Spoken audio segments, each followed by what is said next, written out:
अस्सलाम वालेकुम दोस्तों, उम्मीद करता हूँ आप सब ज़बरदस्त होंगे। मैं हूँ मोहम्मद शान और आप सब देख रहे हैं एग्रीकल्चर एंड इंफॉर्मेशन चैनल। दोस्तों, चीनी की मार्केट ने एकदम से रुख बदल लिया। ज़बरदस्त तेज़ी जारी, कई दिन मंदी रहने के बाद चीनी की मार्केट एक बार फिर तेज़ी की तरफ गामज़न।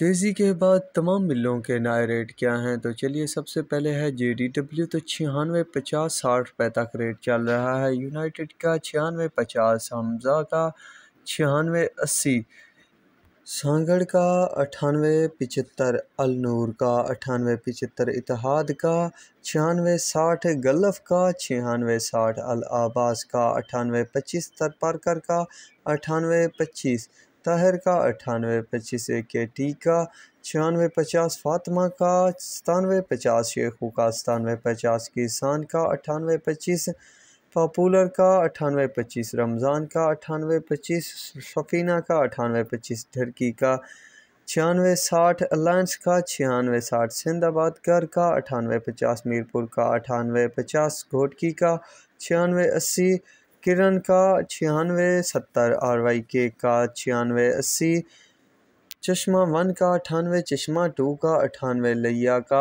98.25, आदम का 98.25, आबादगार का 98.50, शाह मुराद का 98.50, अंसारी का 98.25, भूनी का 98.25, दादू का 98.25, लार का 98.25, हक बाहू का 97.75, अब्दुल्लाह का 97.75, जड़ावाला का 98.75, चनार का 97.75, सवेरा का 97.75 तक रेट चल रहे हैं शुगर मार्केट में। तो दोस्तों, तेज़ी के बाद जिन शुगर मिल की अपडेट मेरे पास मौजूद थी तो आप दोस्तों के साथ शेयर कर दी, तो बाकी क्या होने वाला है तो उसकी ताज़ा अपडेट भी शेयर करता रहूँगा इस चैनल पर। तो मेरे साथ जुड़े रहिएगा, तो दुआओं में याद रखिएगा। अल्लाह हाफिज़।